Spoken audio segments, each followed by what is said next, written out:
Hi there, ladies and gentlemen. Jordan Bateman here with ICBA, joined as always by Chris Gardner, President of ICBA. And we are here on the morning after a major political shakeup in Canada.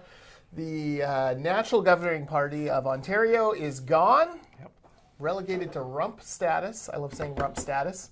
7 seats. The Ontario Liberals lost the election last night. And just in case you haven't seen the latest results, I was going to call him Rob Ford. There's a bit of a slip there. That would be his brother. That's his brother. Doug Ford is the Premier-elect of the province of Ontario. 41% of the vote for his Progressive Conservatives. That turned into 76 seats. Andrea Horwath, the NDP, will be the official opposition with 34% of the vote, 40 seats, so 76 to 40 in the seat count. Kathleen Wynne, quitting as leader of the Liberals, probably should have quit a year ago if she wanted to save her party's brand. Less than 20% of the vote, only 7 seats. She lost 48 seats last night. In that debacle of an election. And the Green Party, 4.62% of the vote. That's important. We're going to come back to that number in a moment. Their first seat in Ontario. Highest turnout in more than 20 years. Chris, it looks like Ontario has decided to tack towards a little bit of fiscal conservatism. Yep. Well, I think it's good. I think it's good for the province. There was a lot of frustration with how the Liberals were governing, high electricity costs, spending out of control, and that was the view of most people. So I think it's good. I think it's going to be very interesting to see how the relationship between the provinces and the federal government now starts to change. Mm-hmm. You're going to see Doug Ford bring in some folks who are very talented and very skilled. His transition team is going to be very interesting to look at. He's got Christine Elliott, Carolyn Mulrooney in his caucus, and a whole host of others who are very Vic talented. Farrelly gets a lot of. So I think it's going to be a very interesting dynamic, not just for Ontario, but for the implications for the relationship between the provinces and the federal government. The federal agenda that Trudeau's laid out will now be tested a lot more aggressively. And if you think forward to the election next year in Alberta, the prospect of Jason Kenney becoming elected, that would be a dramatic turn of events in terms of the alignment between the provinces and the federal government. Is this the end of the national carbon tax? It could very well be. If you don't have Ontario in, I don't know how you justify it the rest of the country. Well, and I think Trudeau has threatened to penalize provinces that don't participate. Right. I'm not sure he's going to want to do that going into a federal election. So just keep that in mind, folks. He'll penalize, this is a Brad Wall point, he'll penalize the provinces who don't participate in the national carbon tax. He will not penalize the provinces like British Columbia, which actively try to destroy responsible resource development. It doesn't make any sense. No, it's crazy. Well, but I think on Ontario, it's a big shakeup. Yeah. Horwath has got to be disappointed. Yeah, she had this thing. She was ahead in the polls. I'm sure they thought there was a good chance that they could come out on Mm-hmm. top. The provincial Liberals they're not official party status. Nope. So they are licking their wounds in a big way, and have got a lot of rebuilding to do. Yeah, I'm not sure who they build around, to be honest. I mean, who's going to be attracted to lead a caucus of 7 people? Yeah. Easier to run meetings? Easier to run meetings. Yeah, you can meet in a phone booth now if you're an Ontario Liberal, so congratulations on that. Let's talk about a couple of key numbers, and we'll transition to talk about more British Columbia politics, specifically proportional representation. All over Twitter, which, let me just remind everyone, Twitter is not real people. Twitter is reporters, media, activists. Very few real people actually engage and get their news through Twitter. It really is a chattering class like us. Not Chris, he's not on Twitter, but the chattering class like me who deal with Twitter. But all over Twitter, there's this argument that, the fact that Doug Ford got 41% of the vote, there I did again, 41% of the vote, but got a majority government, shows that somehow the election is flawed, and therefore we should move to proportional representation. Let me push back on that slightly. In our system of government, last night wasn't one election in Ontario. It was 125 elections in communities all across that province. The MLAs that are elected by their local electorates then get together and decide who leads the party, who forms government.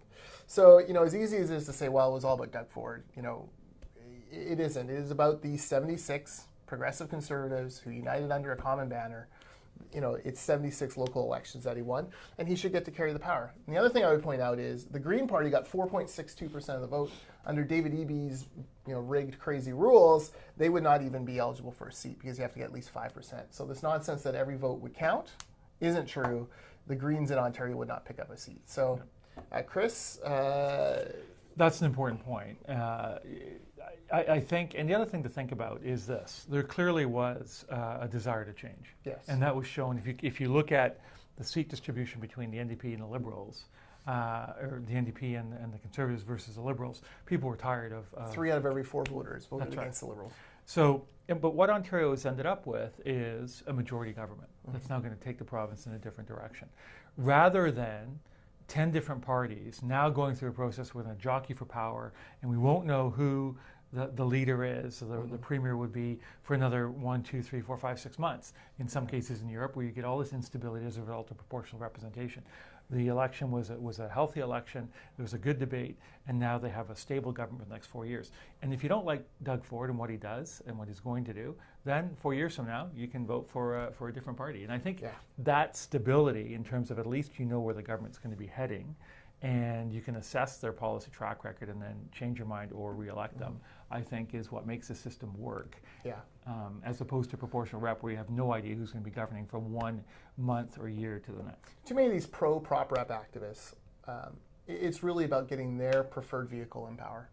Yep. And there were no complaints about this system 4 years ago when Kathleen Wynne, took less than 40% of the vote, smaller vote share than Doug Ford, than Doug Ford, and formed a majority government.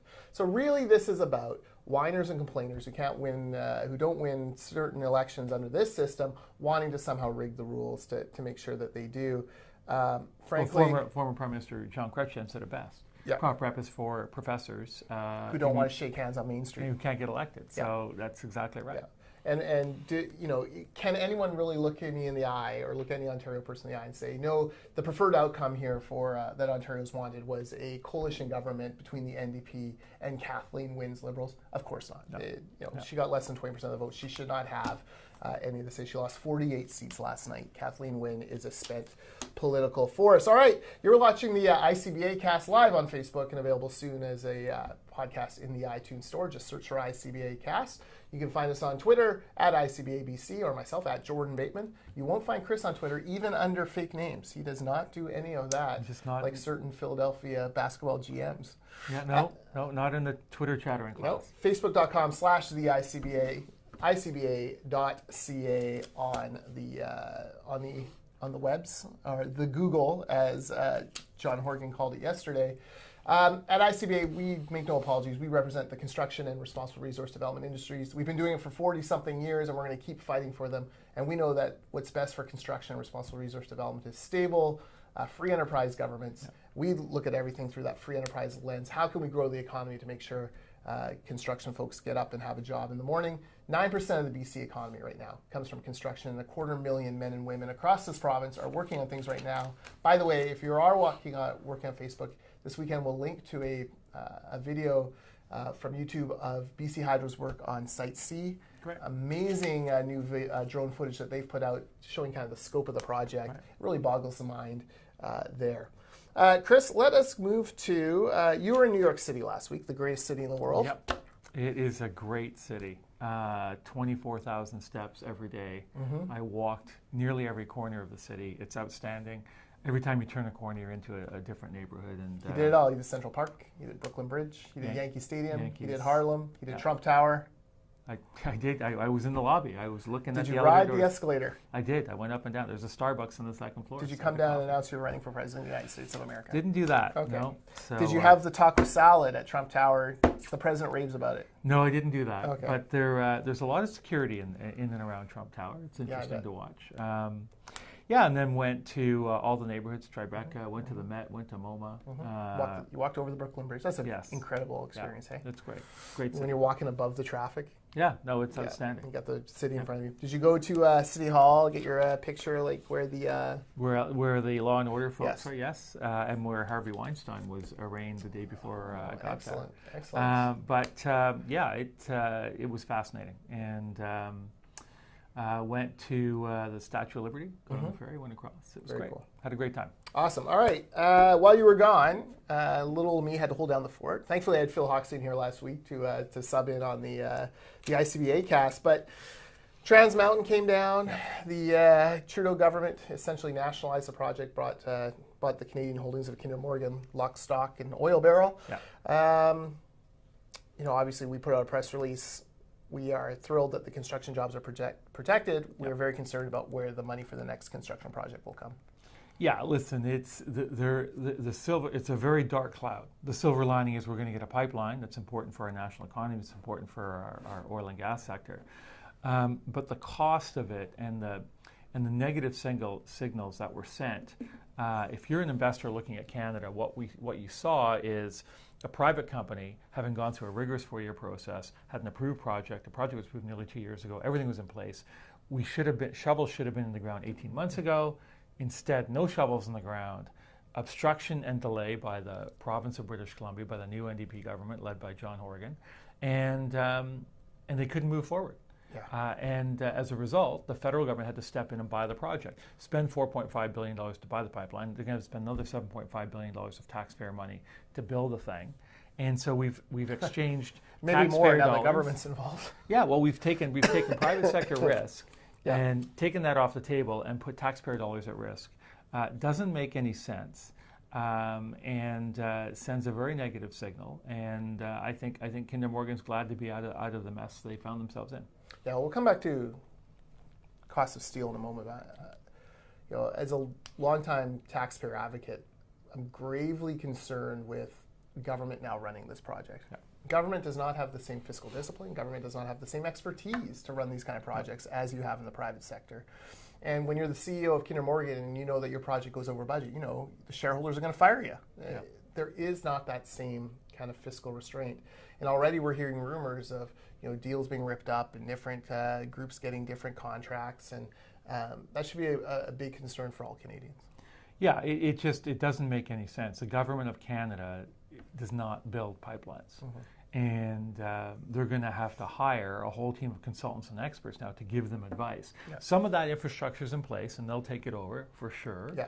But still, when you're in government, if you're in management, you want to have your team giving you advice when you have to make important decisions. They're not set up to do it.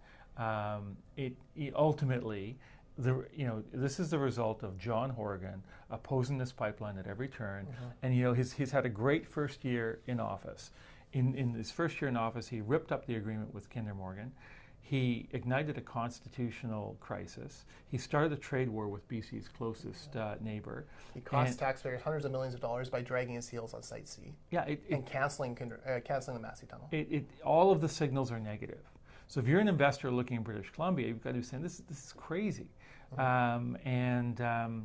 And it's unfortunate because ultimately all of this will impact our long-term prosperity and impact how investors look at British Columbia as a place you can do business. And to save himself politically, he's going all in on LNG, ironically. Christy Clark somewhere must be rolling her eyes out of her head on this. He's going all in on trying to get one LNG project, LNG Canada. We certainly hope they invest here. But to do it, he's basically shredded the tax regime the Liberals had suggested that he once claimed were too low. But it's all about that kind of bottom line number. He's got to refute this idea that no one wants to invest here. Yeah. So, but look, LNG Canada is hundreds of millions, if not billions of dollars already into their planning in British Columbia. Yeah. The question is, where's the next LNG Canada? Yeah. Like, where's the one after that? And there's nothing Horgan is doing now that inspires the confidence of someone starting from scratch saying, I've got a bag of money and I want to develop a project. I'm going to go to British Columbia. That's right. We're fortunate LNG Canada has done so much work to get to a final investment decision. Most of that work was done under the BC Liberals and was opposed at every step by the NDP. Yeah. Now the NDP are going to get that, are going to help get that project across the line. We need that project. It will establish Canada as an LNG player. It's a $40 billion project. It'll be a tremendous opportunity for Canada, for British Columbia. But the NDP are doing a great job of saying to other investors, it's going to be very difficult to do business in this province. Yeah. We are 1 year into the ND Green Governing Alliance. 1 year ago, they signed their document. There's a great story by Rob Shaw in today's Vancouver Sun talking about how it's going. Not surprisingly, Andrew Weaver said, well, both of them say it's all going glowingly, swimmingly. Weaver says that he wishes he had put a full stop on Site C into that agreement, but that the NDP lived up to it. The interesting thing is they seem to be coming down to a split on speculation tax. Right. But here's the bottom line fact. For those of you who say this is some sort of wonderful form of government where everyone gets what they want, the Green Party in the past year has not voted against the NDP government once.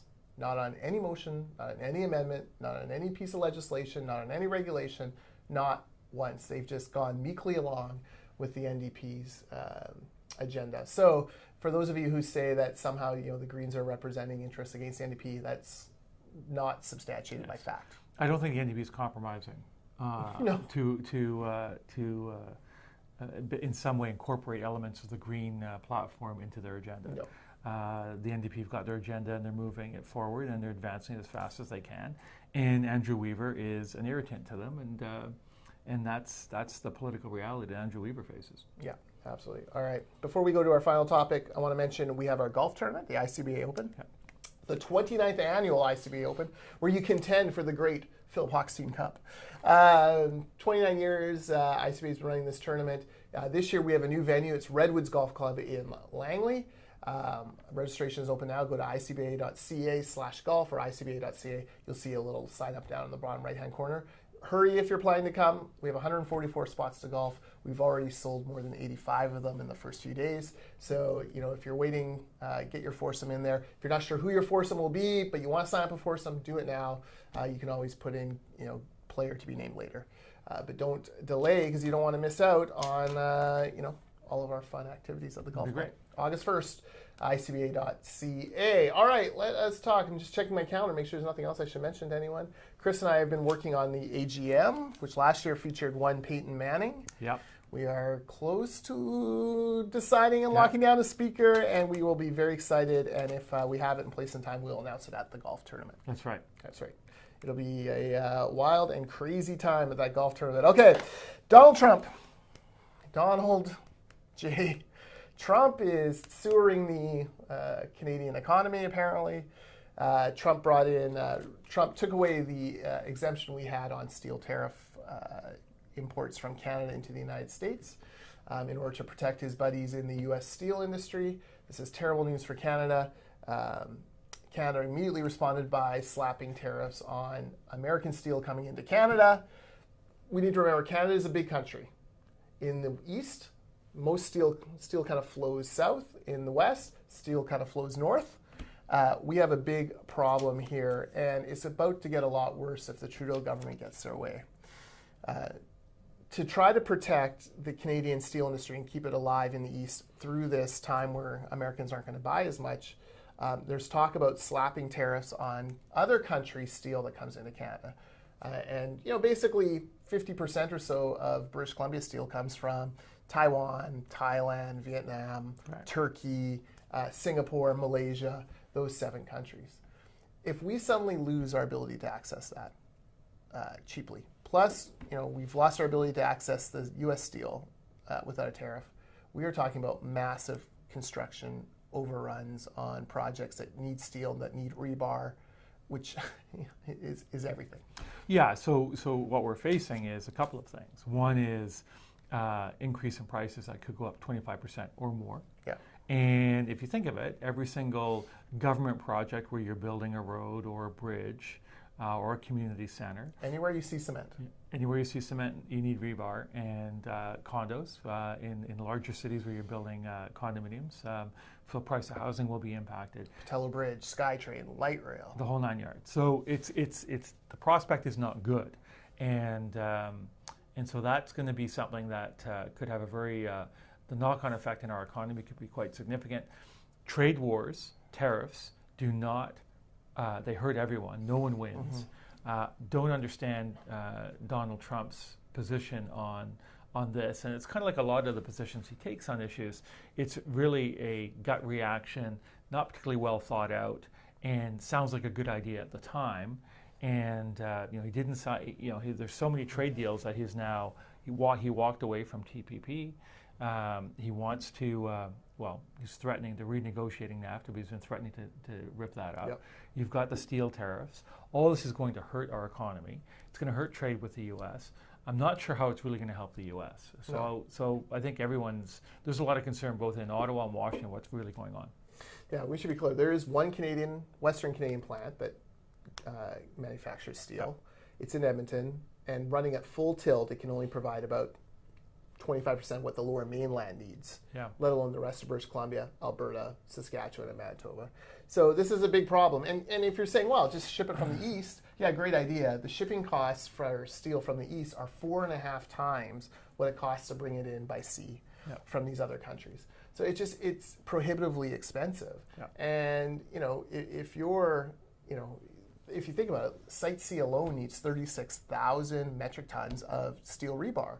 The SkyTrain line needs about 15,000. Like, these are huge projects, and if that cost of that ingredient goes up 25%, or there's a shortage and you can't even source it, I mean, we are in all sorts of trouble here. So it's going to cost governments, which means it's going to cost taxpayers, and then consumers. If you're buying a condo, if you're buying into a development that's where the price of rebar is going up 25%, you're going to pay for that. Yeah. Absolutely. So not great news. We're working on this file quite a bit right now. One of many files we seem to be working on. There's a lot of files. Yes, this one caused by the... Oh, and here's the other problem. So normally you go to your Premier and say, hey, Premier, let's fight Ottawa and make sure that we let them know how bad this would be. Of course, our Premier has completely pissed off Ottawa, forcing them to nationalize a pipeline they didn't really want to buy. I'm not sure John Horgan has much political clout around Ottawa. In fact, it may actually work against us. Trudeau may say, well, it's your problem, Johnny boy, not ours. I would point out, though, that the Trans Mountain Pipeline needs 18,000 metric tons of steel rebar, so it will cost the Prime Minister. We're going to feel the pain. Yeah. All right. Well, that's all I got. You got anything else? Anything else brewing? Nope. All right. We've been working hard at ICBA. ICBA.ca, at ICBABC on Twitter, Facebook.com/the ICBA. I'm Jordan Bateman. Chris Gardner. Have a good weekend. Yes. Take care, everyone.